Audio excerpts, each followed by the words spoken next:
right, happy Thanksgiving, everyone. I wanted to do something for the table centerpiece at Thanksgiving that wasn't necessarily traditional, because we've all seen the Thanksgiving centerpiece with the candle, of course the cornucopia, God bless it, it has its place. But I wanted to do something that was a little bit traditional, but at the same time modern. Modern traditional, kind of an oxymoron, but yet it has been accomplished. So what we did here is use the beautiful colors of autumn. The reds, the oranges, the greens, the yellows, and all those things, and the golds and the browns have come together and just formed this gorgeous basket. And I just want to do it in groupings and lines and make it very clean and very simple. All right, so I'm going to show you how to make this beautiful arrangement. Basically, I found this basket at a place that sells furniture items and things that go on furniture and things like that. Things and more things. So I had to use it, I needed it to live, but it had no liner in it. And there's nothing wrong with buying a basket that has no liner in it, but you do need to create a liner, because if you don't, then Grandma's antique coffee table is going to be completely ruined when they go to water their arrangement and it leaks out. So all we did was take a big roll of cellophane and we wrapped it up here, pushed it down, and hot glued it to the basket. This is called pavéing. It's a nice technique so that your flowers are all one height.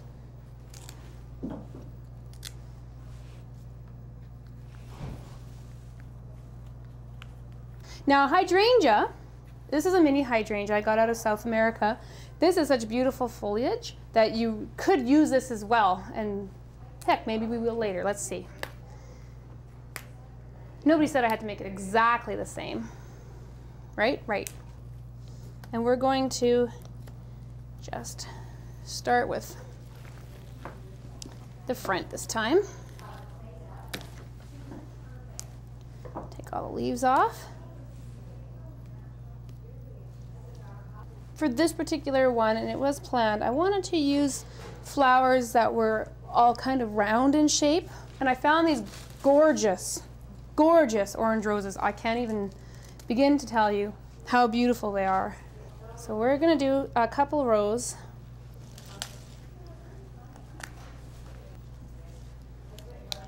There. Like, what else do I have over here? I'm like getting all excited. I'm going to use maybe some of the salal.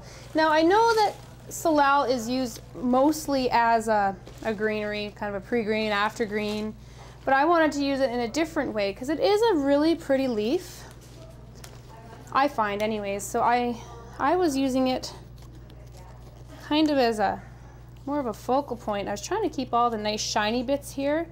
Like, you could leaf shine it up and give it a little bit of zing that way. And I was keeping it so that all the shiny bits were facing the one direction, nice and tidy, like that. And again, this is where you could have used, if you wanted, let's do it. Oh my God, let's do it anyway. This is where you could even use your hydrangea leaves, because they are, like I was telling you earlier, they're a beautiful leaf. They're a beautiful texture. All right, and there we are. Doesn't that look nice? It's a little different than salal, but again, it's about thinking outside the box a little bit and taking your imagination and giving it a shot. And you know what? If it doesn't work, nobody needs to know. I won't tell them. Okay, I think we need another color. I'm gonna start maybe with like a, I'm gonna go, it's so much to pick from. I get so excited. Let's try the Gerbera daisies. On the other one, we have the Gerbera daisies on the edge, but let's put them in the middle. Because you know what? They are a spectacular gerb. These here I used is a mini Gerbera daisy, which is so cute. I can't tell you. I'm into mini gerbs and anemones this year. I don't know what it is, but I need them to live. So let's do a nice row of the Gerbera daisy and really showcase them. Billy balls. I have to. I was so excited when they said I could get these in for me. Aren't they fun? I just want fun. I just can't get enough of them. So we'll do 2 rows of these as well. Let's go with the carnation. It's actually starting to make a comeback, and I'm really excited about that because the florists are finally starting to push the carnation. I know florists in the States are calling it the dianthus. So instead of, because that's the Latin name, so instead of going with the old school, they're doing the dianthus. And the longevity of them and the smell of them, you can't go wrong. So they're finally starting to come back into season. So now I want to do something a little bit different here with sunflowers, right? Because I was saying earlier, they have these great nets on here, right, to help protect the sunflower. But sometimes it happens with gerbs too, where it comes in and the petals are damaged. What do? Let's just take all the petals off, right? And you're left with this beautiful pod and a totally different texture.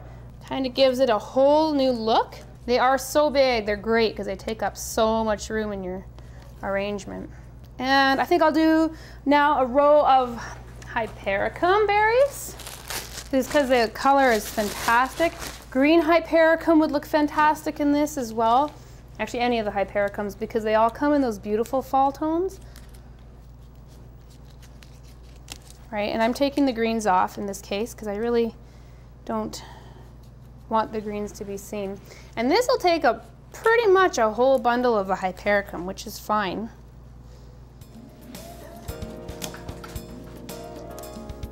Alrighty. Oh, that's looking absolutely beautiful. Okay, I have here as well some beautiful Yoko Onos. Rustle, rustle, rustle.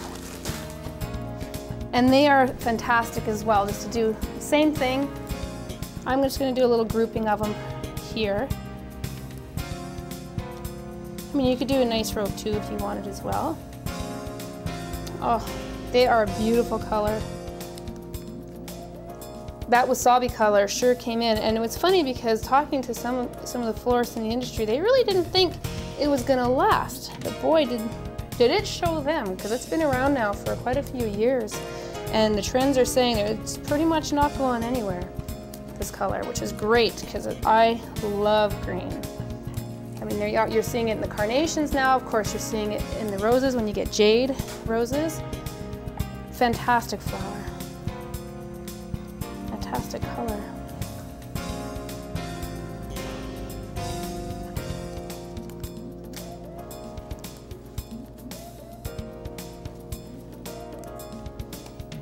Just pull it down through the whole side, I think.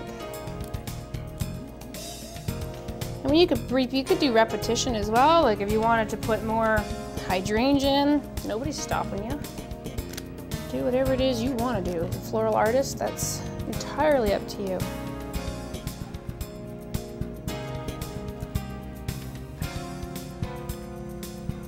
Oh, these smell so good. You know, seriously, somebody, I've said it before and I'm going to say it again, somebody needs to invent scratch and sniff TV. I'm stuttering, it's so nice. And I'm not a stutterer, I always know what to say. The problem is getting me to shut up. I know, I'm by myself laughing. That's sad.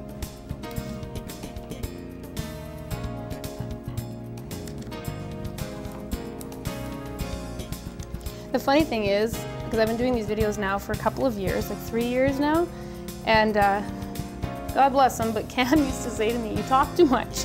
And I thought, well, that was my job to talk on the video. He says, well, it is, but you talk too much. So we're learning the art of letting a couple times just to sit and do my job and enjoy it, which is fine by me.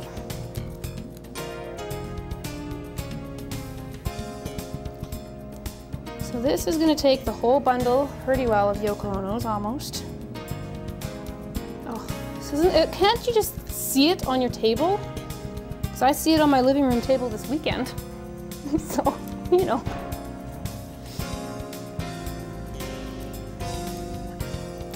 All right.